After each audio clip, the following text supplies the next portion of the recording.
Chers frères et sœurs en Jésus-Christ, bonjour.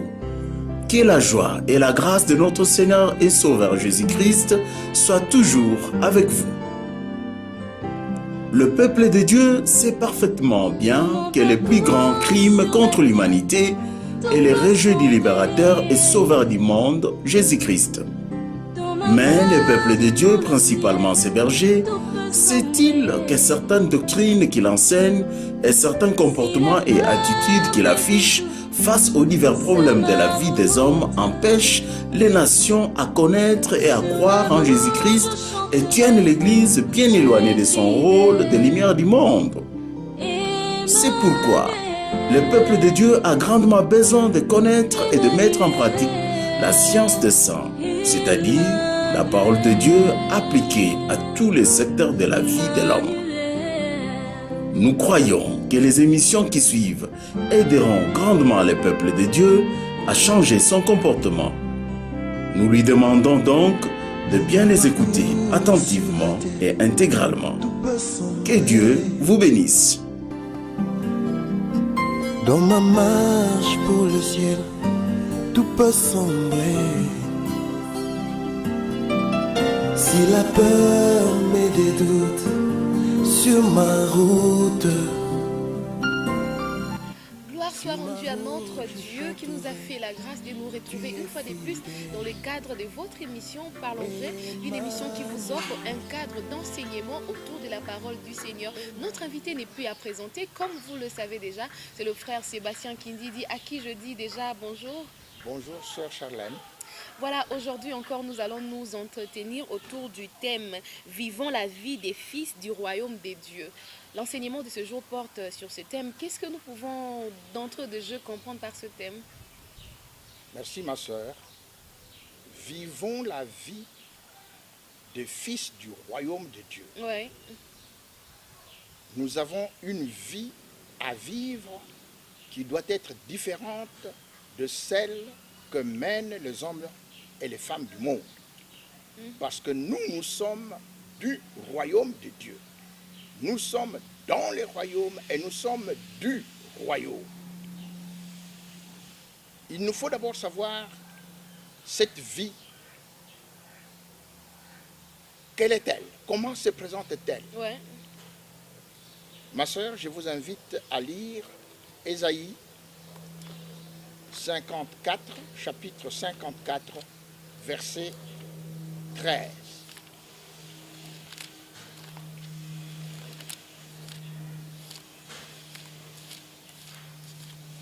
Ésaïe 54, le verset 13, la Bible nous dit « Tous tes fils seront disciples de l'Éternel, et grande sera la prospérité de tes fils. » Amen. Amen. Tous tes fils seront disciples de l'Éternel, et grande sera la prospérité de tes fils. Exactement. Cette vie que nous devons mener, c'est une vie de prospérité, une vie d'abondance. Le Seigneur Jésus nous l'avait promis. Je suis venu afin que les brebis aient la vie et qu'elle l'ait en abondance. Prospérité, grande prospérité. Pourquoi devons-nous avoir cette grande prospérité? C'est parce que nous avons à annoncer la parole de Dieu dans le monde entier.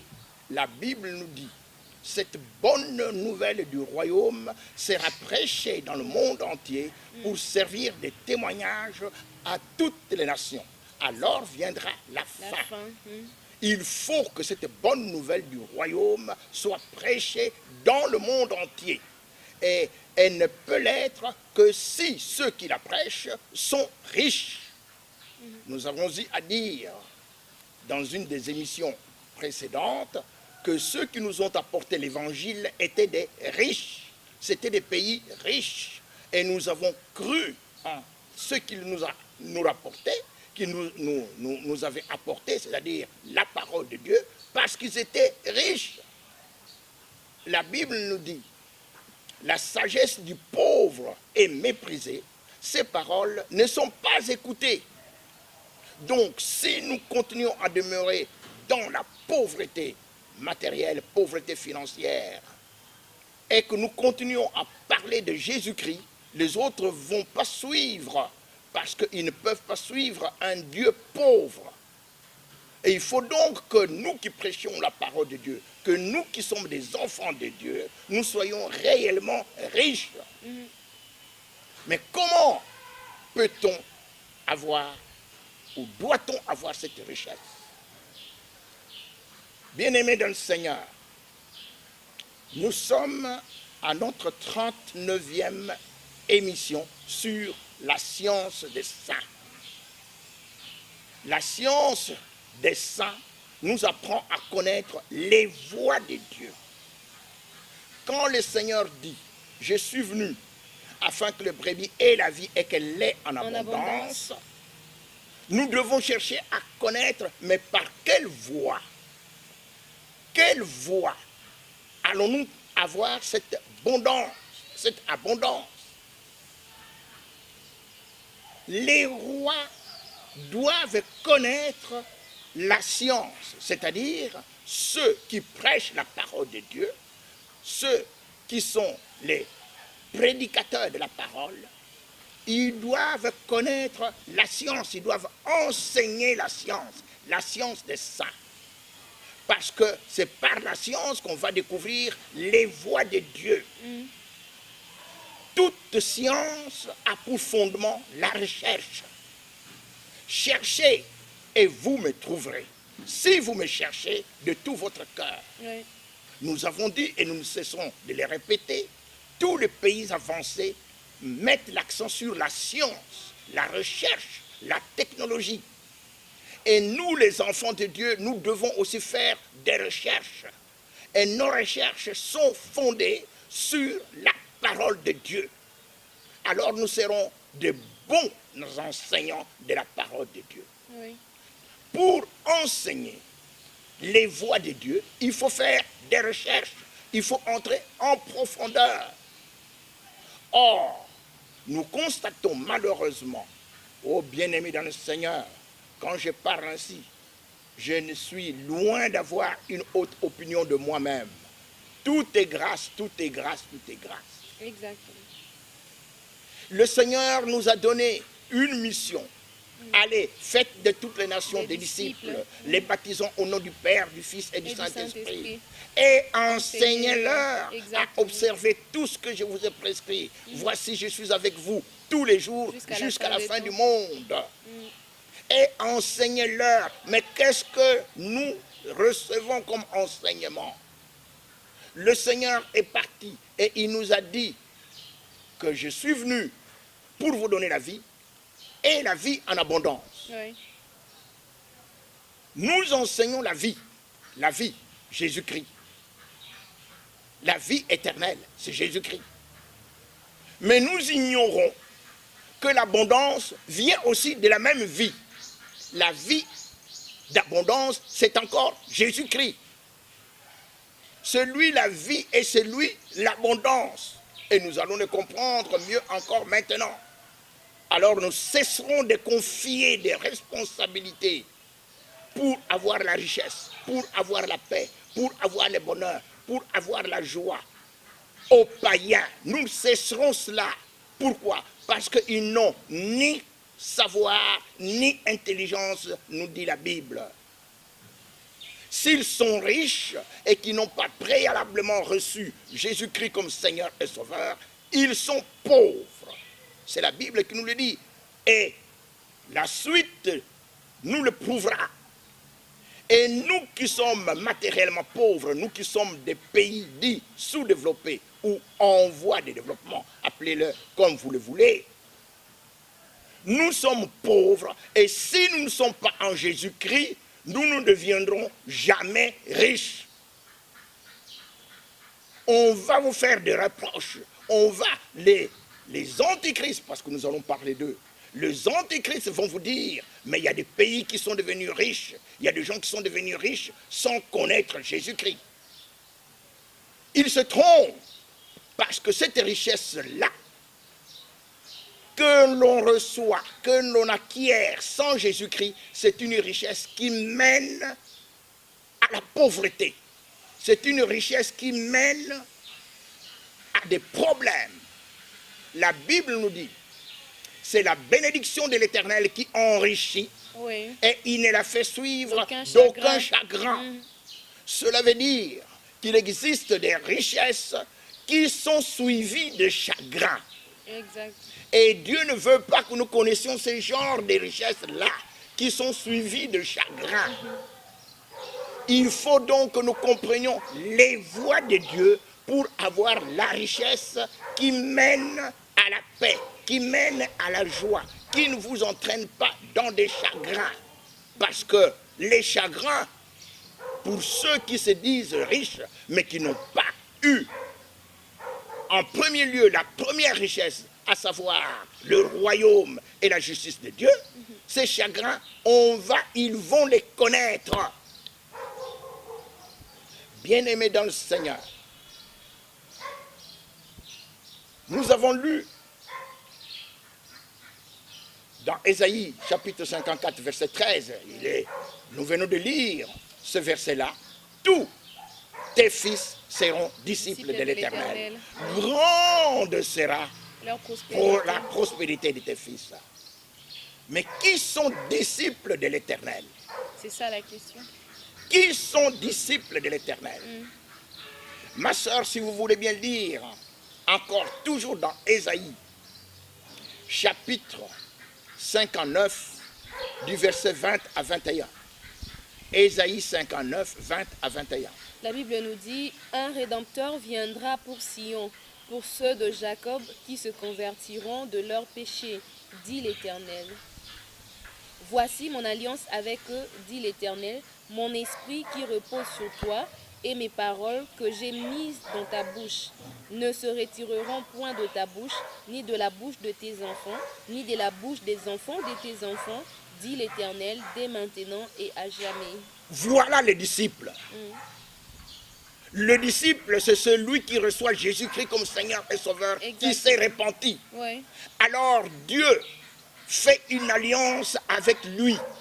Et cette alliance, c'est par l'esprit et par la parole.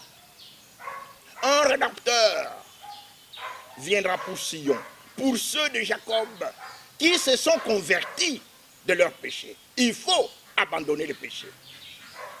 Et voici mon alliance avec eux. Mon esprit qui repose sur toi. Le Seigneur parlait à son serviteur, le prophète Ésaïe.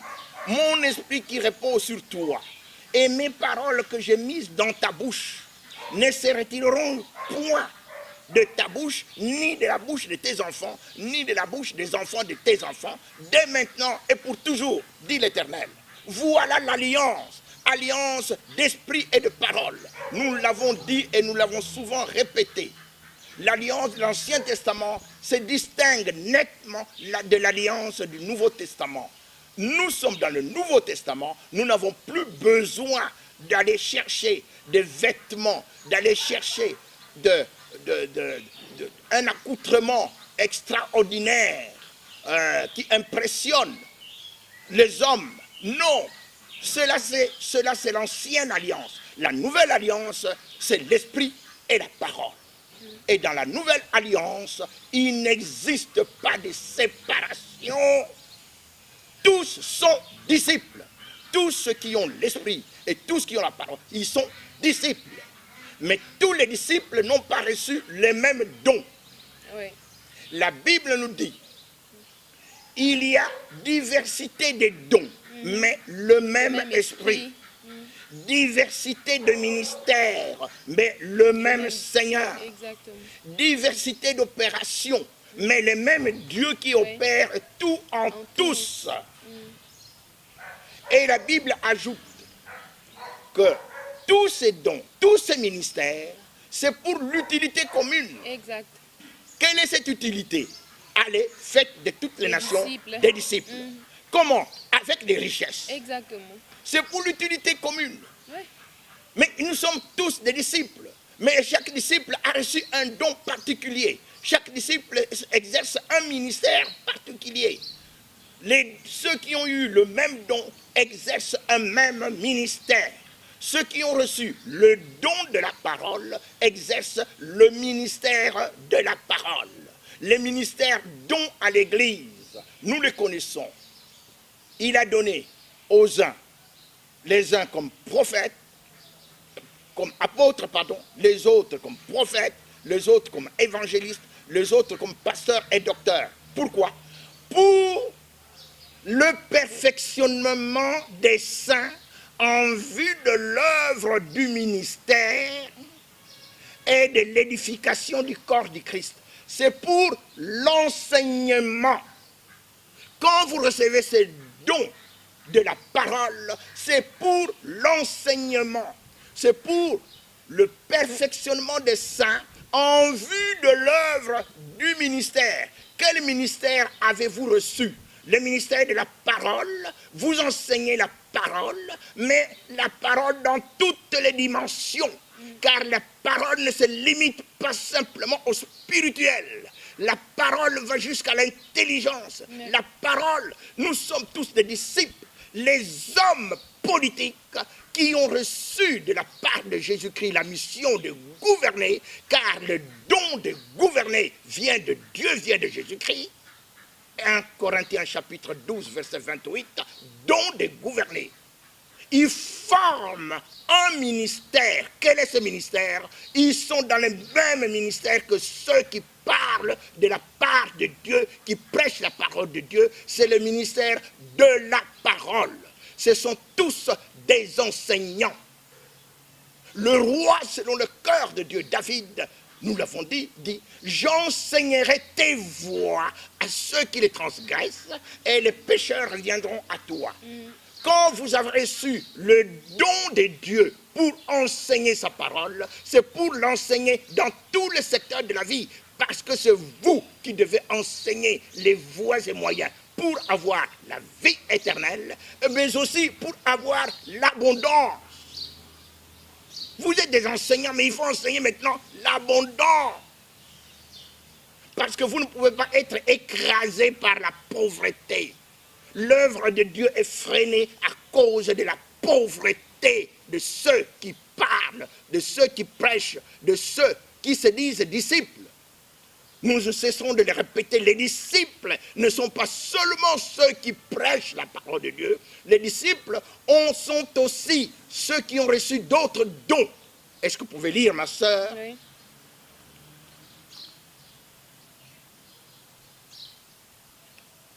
Actes des apôtres, chapitre 6e. Actes des apôtres, chapitre 6e. Du verset 1er au verset 4. Acte 6, du verset 1er au verset 4, la Bible nous dit: en ce temps-là, le nombre des disciples augmentant, les hellénistes murmurèrent contre les Hébreux parce que leurs veuves étaient négligées dans la distribution qui se faisait chaque jour. Les 12 convoquèrent la multitude des disciples et dirent: il n'est pas convenable que nous délaissions la parole de Dieu pour servir aux tables. C'est pourquoi, frères, choisissez parmi vous 7 hommes de qui l'on rende un bon témoignage, qui soient pleins d'Esprit Saint et de sagesse, et que nous chargerons de cet emploi. Et nous continuerons à nous appliquer à la prière et au ministère de la parole. Amen. Amen. Les disciples, le nombre de disciples augmentant. Oui. Tous disciples. Jésus-Christ, nous tenons à le répéter. Jésus-Christ n'a pas laissé de religion. Jésus-Christ n'a pas laissé le catholicisme, le protestantisme, l'orthodoxisme, le pentecôtisme. Tous ces ismes-là ne viennent pas de la parole de Dieu. Jésus-Christ n'a laissé que des disciples. Voilà. Mais à chaque disciple, il a donné un don, il a fait des dons. Il est monté au ciel et il a fait des dons aux hommes. Et ce sont tous ces dons qui nous distinguent les uns des autres. Il n'y a pas d'un côté des laïcs et de l'autre des religieux. Non, ça vient de l'Antichrist. Nous allons commencer à comprendre la profondeur de l'Antichrist. Le Seigneur nous dit qu'il va enlever, il va déraciner de son royaume tous les scandales qui s'y commettent. Nous avons eu à parler de cela la fois dernière. Ce scandale, c'est que Dieu a été écarté du politique, de l'économique, de tous qu'il en est le maître. Ce sont des scandales. Et on prêche, l'église est au milieu du village. Ça signifie la tiédeur. Ça signifie rassembler des païens. Non, l'église n'est pas là pour arbitrer des conflits entre païens. L'église est là pour éclairer par la parole de Dieu la vérité, les hommes. La séparation de l'église et de l'État, tout cela, cela vient de l'antichrist. Nous allons comprendre que ce sont ces scandales que Jésus-Christ, dont Jésus-Christ parle dans Matthieu 13. Nous allons lire encore une fois, ma sœur, Matthieu chapitre 13. Matthieu chapitre 13. Nous allons lire rapidement du verset 36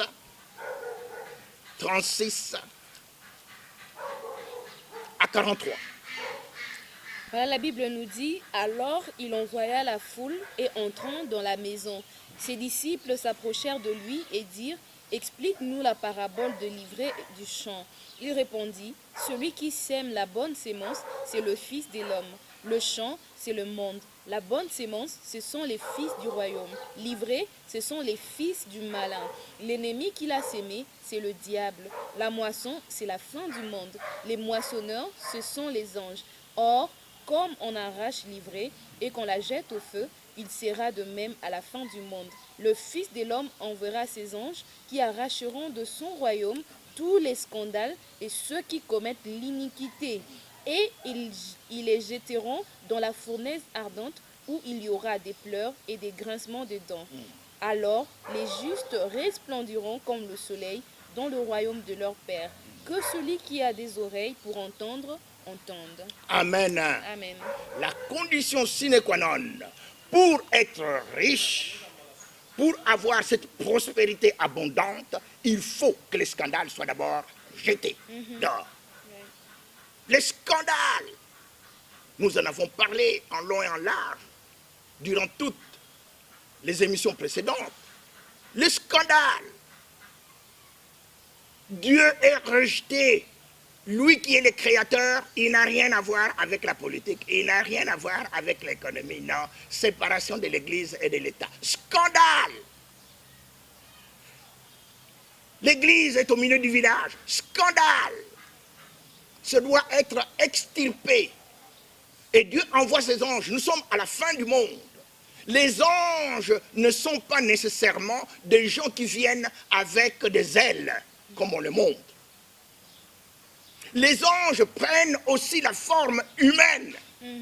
Et nous le voyons dans la Bible. Ouais. La Bible nous dit que nous devons avoir le sens de l'hospitalité, car il y a des gens qui ont logé des anges sans le connaître. Effectivement. C'est-à-dire que les anges peuvent prendre la forme humaine. Lorsque l'apôtre Jean parle de l'ange, écrit à l'ange de ceci, qu'il fait ceci dans l'Apocalypse, ce ne sont pas des anges avec des ailes. Ce sont les prédicateurs, ce sont les pasteurs. Donc, ne nous attendons pas toujours, parce qu'il y a beaucoup dans la Bible, il y a beaucoup d'images. Et si nous sommes encore enfants, nous attendons que les anges viennent pour sonner la trompette. La trompette, c'est la parole de Dieu, elle sonne déjà. La parole, cette parole, quand quelqu'un l'entend et qu'elle la met en pratique, il y a des changements en lui. Mais quand il refuse, il y a des châtiments qui vont venir. Donc, les scandales doivent être extirpés, doivent être chassés, doivent être déracinés du royaume. Nous sommes dans le royaume, mais il y a encore beaucoup de scandales. Et c'est pourquoi nous sommes dans la pauvreté. Nous avons eu à dire les voies de Dieu. Les voies de Dieu, ce ne sont pas les voies des hommes. Mes pensées ne sont pas vos pensées. Et vos voix ne sont pas mes voix. Voilà. Vous ne pouvez pas écarter Dieu, qui est la source de toute bénédiction, celui qui enrichit sans qu'il y ait abandon, sans qu'il y ait souffrance, voilà. C'est lui, la véritable personne qui enrichit. C'est Dieu, c'est Jésus-Christ. C'est la bénédiction de l'Éternel qui enrichit. Oui. Et il ne la fait suivre D'aucun d'aucun chagrin. chagrin. Maintenant, quelles sont les voies pour avoir cette bénédiction-là qui enrichit? Bien-aimés dans le Seigneur, nous nous adressons, comme nous l'avons souvent dit, dans ces émissions, nous nous adressons principalement aux sacrificateurs, à ceux qui ont l'esprit, à ceux qui parlent, à ceux qui sont adultes. C'est le Seigneur qui nous l'a dit, que nous ne pouvons pas, les enfants ne vont pas nous comprendre. Il faut que nous nous adressions à des adultes, à ceux qui sont des hommes faits. Dieu donne des dons à chaque personne comme il le veut. Mais tous ces dons, tous ces ministères, ministère signifie service, tous ces ministères, tous ces dons sont pour l'utilité commune, c'est-à-dire à l'effet de toute nation des disciples. Ma sœur, voulez-vous lire encore Éphésiens chapitre 4, du verset 11e au verset 16e. Éphésiens 4, du verset 11 au verset 16, la Bible nous dit « Et il a donné les uns comme apôtres, les autres comme prophètes, les autres comme évangélistes, les autres comme pasteurs et docteurs, pour le perfectionnement des saints en vue de l'œuvre du ministère et de l'édification du corps de Christ, jusqu'à ce que nous soyons tous parvenus à l'unité de la foi et de la connaissance du Fils de Dieu, à l'état d'homme parfait, à la mesure de la stature parfaite de Christ, afin que nous ne soyons plus des enfants flottants et emportés à tout vent de doctrine par la tromperie des hommes, par leur ruse dans les moyens de séduction, mais que professant la vérité dans la charité, nous croissions à tous égards en celui qui est le chef, Christ. C'est de lui et grâce à tous les liens de son assistance que tout le corps, bien coordonné et formant un solide assemblage, tire son accroissement selon la force qui convient à chacune de ses parties et l'édifie lui-même dans la charité. Amen. Amen. Voilà le corps du Christ. Oui. Il y a des dons. Mais tous doivent être solidement unis. Oui. Tous doivent être un. Pourquoi? Parce qu'ils ont la même mission tous. Que vous soyez homme politique envoyé par Jésus-Christ, c'est-à-dire vous avez le don de gouverner. Que vous soyez agronome, que vous soyez prédicateur de la parole de Dieu, que vous soyez mécanicien, que vous soyez physicien, que vous soyez commis de l'État, vous avez reçu l'Esprit de Dieu, vous avez sa parole, vous êtes disciples, et vous devez être un. Mais chacun a reçu des dons. Et ces dons, c'est Jésus-Christ qui nous rassemble pour que chacun, par les dons qu'il a reçus, puisse édifier l'Église. Ce que nous sommes en train de faire, ce que nous sommes en train de dire, ce sont des dons. C'est pourquoi nous n'avons pas une haute opinion de nous-mêmes. Tout est grâce. Et si nous enseignons à ceux qui nous ont enseignés, parce que c'est une grâce de Dieu, un point, un trait. Mais comprenons que nous sommes des élèves permanents à l'école de Jésus-Christ. La Bible nous dit, si quelqu'un croit savoir quelque chose, il n'a pas encore connu comme il faut connaître. Et le don que Dieu vous donne, si vous avez le ministère de la parole, nous avons dit que tout homme politique envoyé par Jésus-Christ, tous ceux qui ont reçu le don de gouverner, ils sont dans le ministère de la parole. Ce sont des pasteurs, des docteurs, des évangélistes, des prophètes. Ils sont dans le ministère don à l'Église. Ils parlent de la part de celui qui les a envoyés. Et c'est ça la différence entre les païens et les enfants de Dieu envoyés par Dieu. Eux, ils sont du monde. Ils parlent selon le monde et le monde les écoute. Nous, nous sommes de Dieu. Ceux qui sont de Dieu nous écoutent et ceux qui ne sont pas de Dieu ne nous écoutent pas. Séparation. La Bible dit, celui qui parle de son propre chef cherche sa propre gloire. Mais celui qui cherche la gloire de celui qui l'a envoyé, celui-là est vrai et il n'y a point d'injustice en lui. Est-ce que l'on comprend qu'il n'y a pas de séparation entre la fonction politique et la prédication de la parole de Dieu si vous êtes envoyés par Dieu? Il n'y a pas de séparation. Vous êtes tous dans le ministère de la parole. Et c'est pour propager la parole de Dieu à travers le monde avec des richesses. Parce que dans votre ministère, vous qui avez reçu le don de gouverner, dans votre ministère, vous allez intégrer tous ceux qui ont reçu des dons divers pour la prospérité, afin que l'œuvre de Dieu avance. Alors, nous cesserons de croire que nous sommes riches parce que nous avons construit un bâtiment qu'on appelle Église. Oh, voici, le Seigneur m'a béni, nous a bénis, nous avons un beau bâtiment, tout ça, l'église. L'église n'est pas un bâtiment. C'est très bien de construire un lieu où vous habitez à cause des intempéries, à cause du vent, à cause de la pluie, à cause de la neige. C'est bon. Mais, si à l'intérieur de ce bâtiment, vous prêchez encore séparation de l'église et de l'État, si vous prêchez encore, l'église est au milieu du village, vous n'êtes qu'un oppresseur des pauvres. Ce n'est pas moi qui invente cette expression, elle est biblique. Oppresseur des pauvres, c'est-à-dire que vous opprimez les pauvres. Vous marchez sur eux et vous croyez que c'est Dieu qui le veut.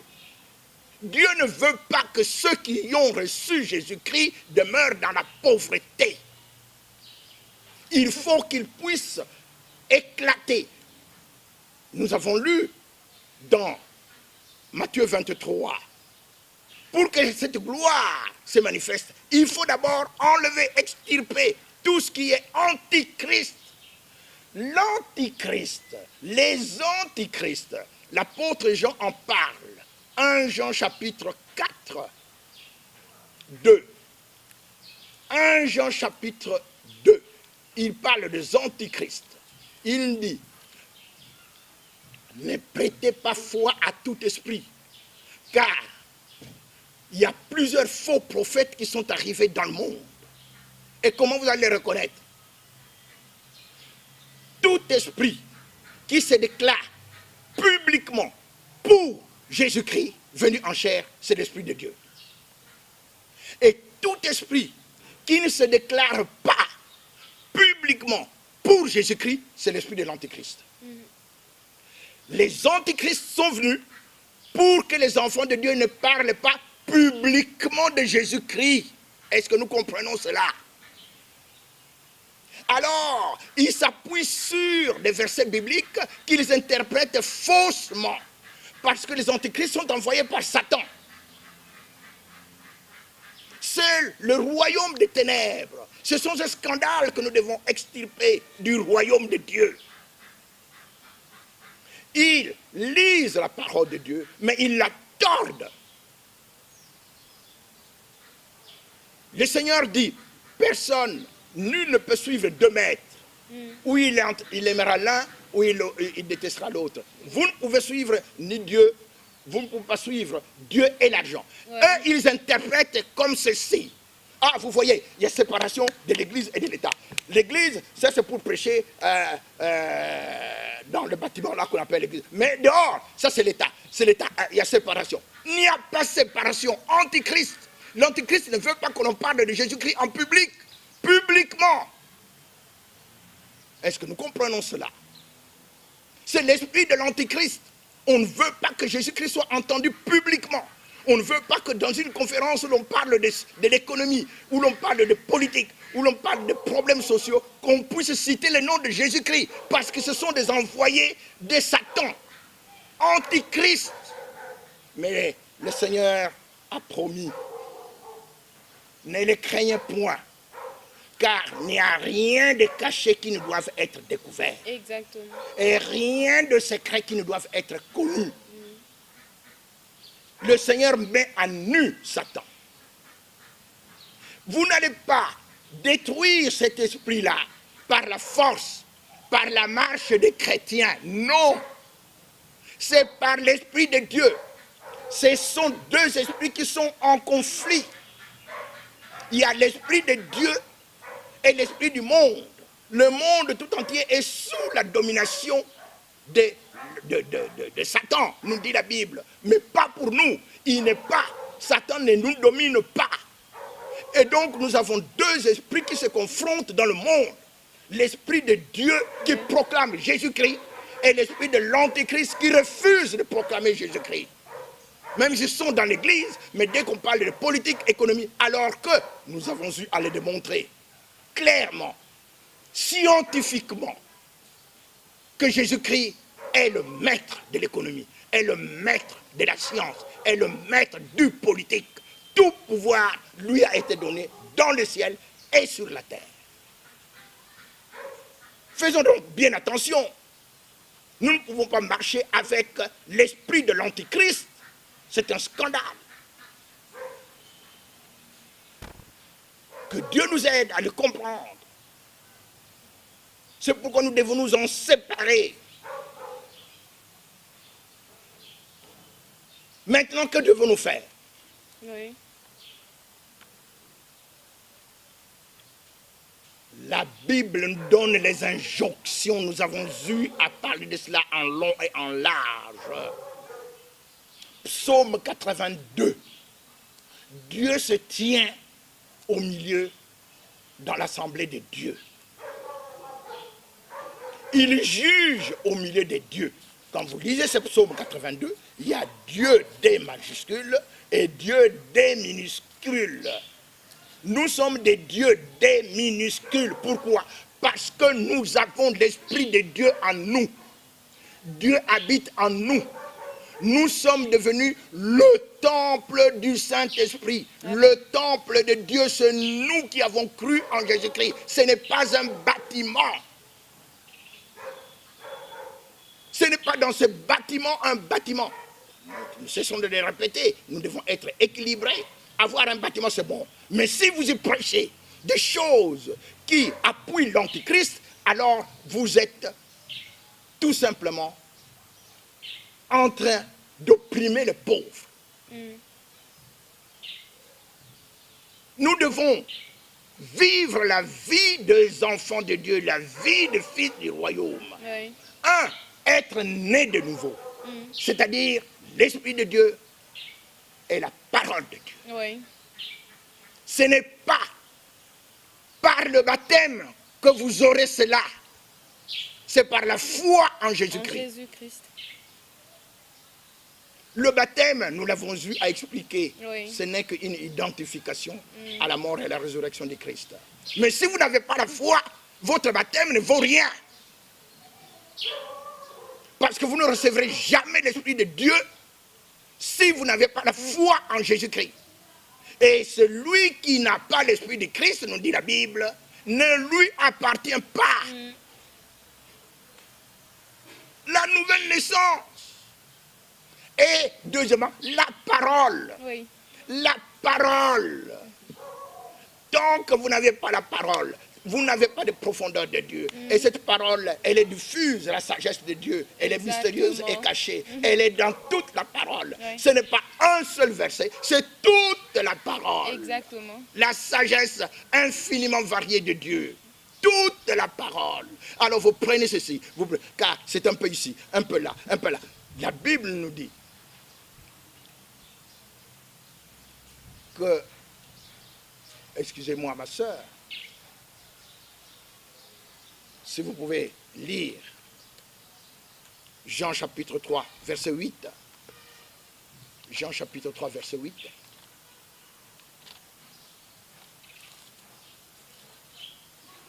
Jean 3, le verset 8, la Bible nous dit « Le vent souffle où il veut, et tu en entends le bruit, mais tu ne sais d'où il vient ni où il va. Il en est ainsi de tout homme qui est né de l'esprit. Amen. Amen. Être né de l'esprit signifie être conduit par la parole de Dieu. Exactement. Et quand vous êtes conduit par la parole de Dieu, vous n'êtes pas esclave d'un verset.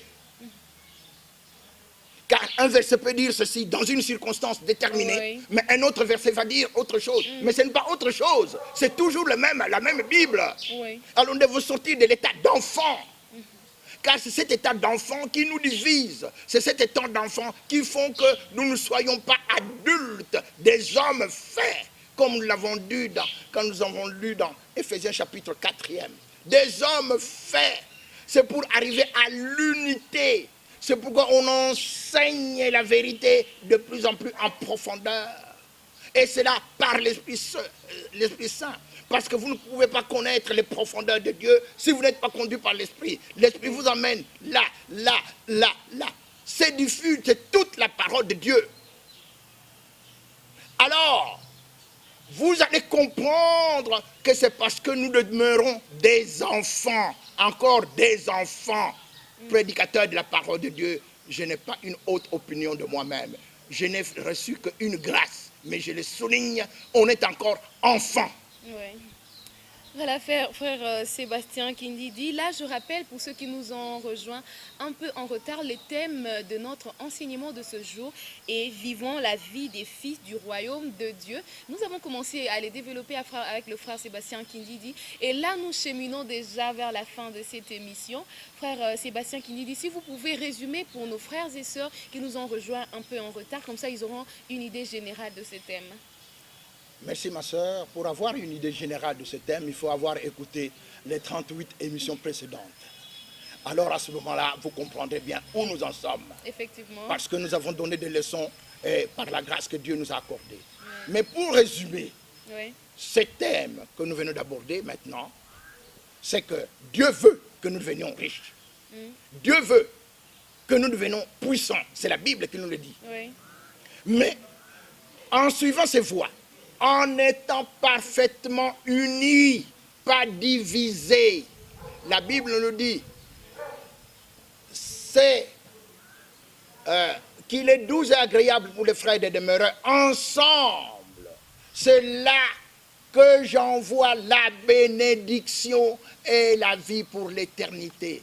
Vous avez des hommes politiques envoyés par Jésus-Christ, soyez ensemble avec eux. Ils vont vous apprendre la grâce que Dieu vous a donnée, ils vont vous la communiquer. Ils sont aussi des enseignants. Mais tout est grâce. Et tout cela pour que nous arrivions à l'unité parfaite, à l'état d'homme fait, à la stature parfaite de Christ. Alors, nous ne serons plus des enfants ballottant à tout vent de doctrine, par la tromperie des hommes, par leur ruse des moyens de séduction. Mais nous serons assis en Jésus-Christ qui va nous fortifier, qui va nous rendre solides et chacun avec le don qu'il a va le développer et nous allons resplendir comme le soleil dans le royaume de notre Père. Voilà le résumé. Être un. Mais comment être un? Est-ce que nous pouvons comprendre, bien-aimés, que vous ne pouvez pas? Nous avons eu à lire dans Psaume 82 que c'est à nous que Dieu demande de sauver le misérable, le pauvre, l'indigent, les malheureux, l'orphelin, de les sauver, de les retirer des mains des méchants. Parce qu'ils n'ont ni savoir, ni intelligence, nous dit la Bible, Psaume 82. Mais comment allez-vous les retirer des mains des méchants, puisque les méchants sont organisés et que vous ne l'êtes pas? Vous ne pouvez jamais arriver à exécuter cet ordre du Seigneur, c'est-à-dire sauver tous ces misérables, tous ceux qui sont pauvres, si vous n'êtes pas organisé politiquement.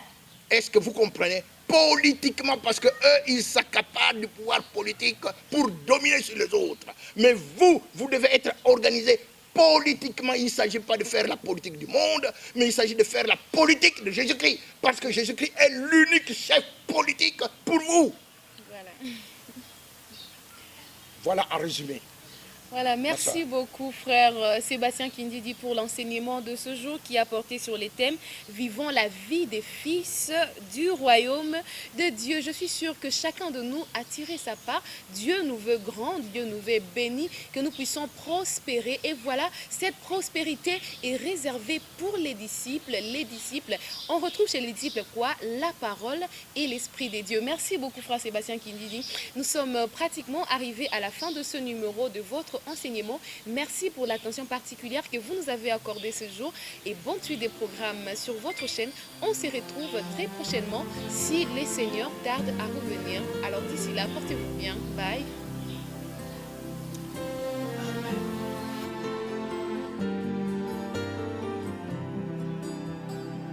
Pour tout contact, appelez-nous au numéro 0999 40 158 084 13 16 613 099 81 70 257 085 10 50 141 099 86 82 000